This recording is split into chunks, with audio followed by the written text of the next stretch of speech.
क्या नाम है सर, कहाँ से आप आए? मैं प्रयागराज से आया हूँ साहब। प्रयागराज से आप सैनिकों के धरने को प्रदर्शन वो समर्थन करने आए? बिल्कुल बिल्कुल साहब, 20 तारीख को भी हम लोग आए थे। हाँ, 100 दिन बीत गए हैं, लेकिन आपकी तरफ से कॉल की गई थी हम जो सांसद हैं उनको ज्ञापन देंगे, क्या स्थिति है आज? सांसद जी को ज्ञापन दे दिया जा चुका है और सांसद जी लोगों ने अपने लेटर हेड पे रक्षा मंत्री को भेज भी दिया है। जी, भेज आश्वासन दिया गया है उधर से? आश्वासन दिया गया है कि इस पे कार्रवाई होगी। अब वो सरकार के ऊपर है कैसे कार्रवाई करती है। अब से पहले भी आपने ज्ञापन दिए थे, कहीं तहसील स्तर पे दिए थे, और सांसद को भी अब से पहले आपने दिए थे, जी जी कोई सुनवाई नहीं हुई है। जी। क्या कारण? देखिए, ये लेंदी प्रोसेस है। ज्ञापन का मतलब होता है कि वो एक प्रोसेस है। हमने सांसद को दे दिया, हमने एसडीएम को दे दिया, हमने डीएम को दे दिया, वो कवर करके अब उसको आगे भेज देते हैं। तो ये प्रोसेस है, बाद में इसका रिप्लाई आएगा। आगे सुनवाई क्यों नहीं कर रही है आपकी?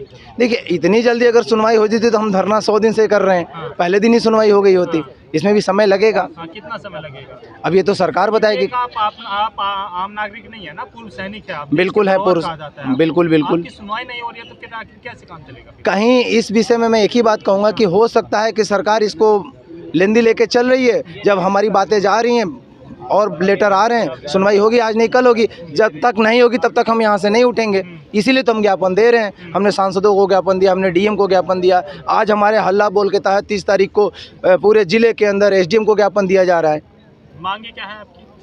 मांगे यही हैं, जो OROP 2 के अंदर विसंगतियाँ हैं उसे दूर किए जाएँ। कैसे दूर होगी वो ये बताइए। सरकार सुनने को तैयार नहीं है, जी, अधिकारी आपके साथ नहीं है, तो जी। कैसे दूर होगी? देखिए, अधिकारी हमारे साथ की ज़रूरत नहीं है। कारण ये है कि जब वो हमारे साथ थे तो उन्होंने अपने हक की मारी, मतलब हमारे हक हमारा अपने लिए ले लिया। तो अभी हमें अधिकारियों की जो, अगर अधिकारी हमारे साथ होते तो हमें धरना पे बैठने की आवश्यकता ही नहीं पड़ती। वो हमारे हक की लड़ाई लड़े होते। वो लड़े तो लड़ाई हमें दिखा के अपना स्वार्थ सिद्ध किया और हमें कहीं का नहीं छोड़ा। अच्छा, परसों अभी 2 दिन पहले आपकी आपस में झड़प हो गई थी, क्या? जी जी। देखिए, उस बात पे मैं कहना चाहता हूँ कि एक्सेप्ट हर जगह लोग होते हैं। हमारे धरने के बीच में भी कुछ गोदी संस्थाओं के लोग आए थे और उन्होंने आके हमारे धरने के ऊपर कुछ ऐसा प्रहार किया। कौन है वो गोदी संस्था के लोग? संस्था थी, पूर्व सैनिकों की संस्थाएं थी जो अफसरों द्वारा चलाई जा रही हैं। तो उनके लोग आए थे, उन्होंने इस धरना को तोड़ने की कोशिश किया। लेकिन अगर ये धरने के अंदर कोई भी बात हुई, वो लोग आके किए, तो 28 लाख पूर्व सैनिकों के वो दोषी हैं। अगर वो अच्छे होते तो आज वो यहाँ होते, आज वो यहाँ नहीं है। वो एक पार्टी के फाउंडर भी हैं। उस फाउंडर को मैं नहीं जानता क्योंकि मैं यहाँ पे मौजूद नहीं था। लेकिन वहाँ पे जो कुछ उस दिन लोग आए थे आपस में, हम नहीं जानते कौन लोग हैं वो, उनकी तरफ से एक आरोप लग रहा है कि जितने भी लोग यहाँ पर धरना प्रदर्शन कर रहे हैं वो चंदा इकट्ठा करके खा रहे हैं। वो बिल्कुल नहीं। अगर वो आरोप लगा रहे हैं तो वो टेबल पर बैठ के बात कर सकते हैं। यहाँ केवल अपनी राजनीति चमकाने के लिए वो बात कर रहे हैं और कोई ऐसा नहीं। अगर उनको बात करनी थी तो हमारे जो अध्यक्ष हैं राठौर साहब, उनके साथ बैठ के बात करनी चाहिए थी। वो ये आरोप केवल इस धरने को तोड़ने के लिए लगा रहे थे और कोई बात नहीं। उनका स्वार्थ इतना ही था कि धरना किसी तरह टूट जाए, क्योंकि वो भेजे हुए आदमी थे। समझिए इस चीज़ को। भेजे हुए आदमी जी। कितने लेटर और लेटर हमारा आखिरी जा चुका है, एसडीएम को देना था, हमने दे दिया। इसके सवाल कितने लिखेंगे? 100 दिन में हम बता रहे हैं ना, उसके आगे तो सुन लीजिए। हमने एसडीएम को दे दिया। आगे जो हमारा फेडरेशन हमें आदेश देगा, जो हमारा फेडरेशन बना है उस पर हम अमल करेंगे। जो आदेश देगा उस पर हम अमल करेंगे। अगर जरूरत पड़ेगी तो रामलीला मैदान भरने की भी ताकत पूर्व सैनिक रखते हैं। 2 दिन पहले आपको डिटेन भी कर लिया गया था पुलिस द्वारा? जी नहीं, वो 2 दिन पहले जो डिटेन किया गया था वो प्रकरण ये था कि यहाँ पर पहलवानों का धरना चल रहा था, धारा 144 लगी थी और मतलब कि न्यू पार्लियामेंट की तरफ वो लोग दौड़ गए थे। उनके चक्कर में हम लोगों को मना किया गया था, शाम को हमको छोड़ दिया गया था। और आपको याद होगा, कल भी हम लोग धरना पे बैठे थे। कल यहाँ कोई धरने पे नहीं बैठा था, केवल हमारे पूर्व सैनिक ही धरना पे थे। अगर हम गलत होते तो हमें प्रशासन धरने पे क्यों बैठने देता? हम शुरू से सांकेतिक धरना दे रहे हैं, शांतिपूर्वक दे रहे हैं, हमें किसी से कोई दुश्मनी नहीं है। लेकिन जिस दिन सरकार को लगेगा आपको भी उठवा देगी यहाँ से? जी नहीं, टाइम लगता है। जैसे ये कार्रवाई तब होती है जब कोई हम गलत एक्टिविटी करें। सबसे पहली बात है कि सरकार जो भी पूर्व सैनिक के साथ कर रही है, जैसे अभी अग्निवीर लेके आई है। अग्निवीर के बारे में कहना चाहता हूँ कि अग्निवीर हमारी पेंशन को बंद करने के लिए सरकार लेके आई है।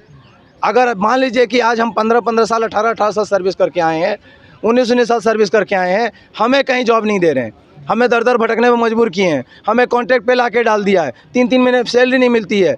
तो क्या गारंटी है कि अग्निवीर को 4 साल बाद वो नौकरी दे देंगे? और वो जो है बीजेपी दफ्तर के बाहर देंगे। बिल्कुल, आगे तो सुनिए, उसमें क्या है, उन्होंने केवल एक लोल भावना बातें रखी है कि अग्निवीर योजना पूरी तरह लागू हो जाए।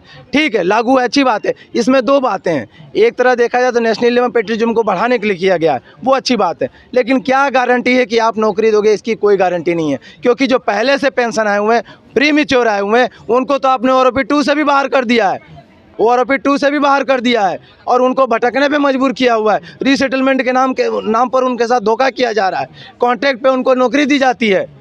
वो किसके इशारे पर रहा है? देखिए, मौजूदा सरकार और पहले की सरकार है, क्योंकि ये आज ही नहीं हुआ है, ये पहले से ही होता आ रहा है। तो अधिकारियों से क्या नाराजगी है फिर आपकी? अधिकारियों से इसलिए नाराजगी हमारे अधिकारियों से, क्योंकि वो 2015 से 8 से वो लोग बैठ के धरना कर रहे थे, लेकिन उन्होंने उस धरने के अंदर हमको दिखा के अपना स्वार्थ सिद्ध किया, हमें कुछ नहीं दिया। आपको कुछ नहीं दिया? जी नहीं, ओआरओपी मिली। आवाज उठाने में इतनी देरी क्यों हो गई आपको? कि पता ही बाद में चला, जब पता चला धोखा, तो हमने आगे आके आपने पूरी नौकरी भी कर लिया, रिटायरमेंट नौकरी के बाद पेंशन आने के बाद पेंशन बनती है, नौकरी के अंदर पेंशन नहीं बनती है। अगर वो अच्छे हैं, हमारे अफसर कोई दुश्मन नहीं है, हम उनको अपना दुश्मन नहीं मानते। अगर दुश्मन मानते तो उनको 15 से धरना क्यों करने देते? वो हमारी मांगों को ही रख रहे थे, वो आरोप लागू हुआ। नहीं, आपकी तरफ से जो पूर्व सैनिक है उनकी तरफ से एक आरोप और लगता है कि जो अधिकारी लोग हैं वो हमारा शोषण करते हैं, अपने निजी कार्य कराते हैं। ये सेना की पर्सनल बातें हैं, उसके ऊपर हम कुछ नहीं कहेंगे। इसके लिए एक बात कहेंगे, मैं बता रहा हूँ, उसके लिए भी बता रहे हैं, एक मिनट में, उसके लिए हम बता रहे हैं, अंग्रेजों के बनाए हुए जो काले कानून है, जब तक इस देश में लागू रहेंगे तब तक ये शोषण चलता रहेगा, चाहे वो सेना हो, चाहे हमारी कानून व्यवस्था हो। आपको लगता है चुप रहने से वो बदलाव होगा? नहीं, बदलाव नहीं होगा, इसीलिए तो अब जन जन से आवाज़ निकलने लगी है। आप पूछ रहे हैं ना, मैं जवाब दे रहा हूँ। ये जो अंग्रेजों के कानून है, सेवादारी प्रथा, जो भी जितनी भी चीज़ें हैं, सब अंग्रेजों द्वारा बनाए गए कानून है, जिनको कि अभी सैनिकों का कानून बना हुआ है, उसमें ऑथेंटिक है? निजी कार्य नहीं, बिल्कुल ऑथेंटिक नहीं है। आवाज उठाने में इतना डर क्यों? वही तो कह रहे हैं, अभी तक आवाज़ अफसर उठा रहे थे, अब तो हम चालू किए हैं। 75 साल बाद तो जवान जैसे एक हुए हैं, इससे खुशी की बात क्या होगी जब आज 75 साल बाद जवान जैसे एक होके मांगों को रख रहे हैं। ये उन्हीं की तो मांगों को रखा जाए। अधिकारी जो लोग होते हैं किस तरीके के अपने निजी कार्य कराते हैं, क्या कराते हैं? देखिए, ये फौज के अंदर की बात है, इसके ऊपर हम चर्चा नहीं कर सकते हैं। ये मैंने आपसे स्पष्ट बोला कि काले कानून, बिना चर्चा हुए ये बदलाव हो सकता है? हमने कहा ना, काले कानूनों को हटा दीजिए, सारा कुछ साफ हो जाएगा। सेवादारी प्रथा गलत है, एकदम से कैसे काले कानून? हम बता रहे हैं ना, सेवादारी प्रथा गलत है, हम बता रहे हैं, सेवादारी प्रथा गलत है, इसको नहीं, कुत्ता घुमाना नहीं चाहिए, ये सब चीज़ें होती हैं। एक जवान जो भर्ती होता है वो लड़ाई के लिए भर्ती होता है, आपको बताता हूँ मैं, एक लड़ाई के लिए भर्ती होता है, और आज अगर आप उससे दूसरे कार्य करेंगे तो उसके मान सम्मान को ठेस पहुँचता है। आज जो सेना के अंदर जो आपने आत्महत्या वगैरह देखा है, ये उसी का देन है, वो उसी का देन है, क्योंकि अगर एक जवान सेना में लड़ने के लिए भर्ती होता है और 5 जवान किसी दूसरे जगह चले जाएंगे, तो 5 जगह की जो खाना पूर्ति है 3 जवान से होती है। उन 3 जवानों को टाइम पे छुट्टी नहीं मिलती है, क्योंकि वो 5 जवान कहीं और लग गए। जवानों का काम है लड़ाई लड़ना देश की रक्षा के लिए। ये जो बाकी चीज़ें हुई हैं, ये बिल्कुल गलत हैं। लेकिन एक आरोप और लगता है जो पूर्व सैनिकों की तरफ से, जब हम ड्यूटी पर रहते हैं अधिकारी और जो सैनिक है वो लोग ऑन ड्यूटी, हाँ, जो सैनिकों के लिए उनका खाना अलग होता है, अधिकारी जो रहते हैं उनका खाना अलग होता है। कितनी राशन अलग है, पेमेंट अलग है, तो अलग होगा ही। ये शुरू से चला, वही तो मैं आपसे एक ही बात तो कह रहा हूँ ना, अंग्रेजों के बनाए काले कानूनों को हटा दिया जाए अगर, तो सारा चीज इक्वल हो जाएगा। तो वो अब तक 70 साल में कांग्रेस रह चुकी है, अब बीजेपी, तो मैं कह तो रहा हूँ, ये बहुत सालों, तो अब हट पाएगी? क्यों नहीं? पहले इसकी मांग नहीं उठी थी, अब उठ रही है। पहले हमारे अफसर हमारे मालिक थे, अब हम खुद इसको आगे बढ़ के कर रहे हैं, इसलिए तो हम इस बात को जवान जैसी धरना पे बैठा कब, वो तो अफसरों ने खाली हमें दिखाया। दिन में आपकी बात नहीं सुनी, और अब लोकसभा चुनाव आने वाले 2024 में, सारी पार्टियां उसी में व्यस्त हो जाएगी। क्या लगता है आपकी आवाज सुन पाएंगे? बिल्कुल, आवाज सुनाने के लिए ही हमने ज्ञापन दिया है, कि जब ये लोग प्रतिनिधि बन के हमारे बीच आएंगे वोट मांगने के लिए, तब इनसे पूछा जाएगा कि हमने आपको एक ज्ञापन दिया था, उसका क्या हुआ, तब ये जवाब दिया जाएगा।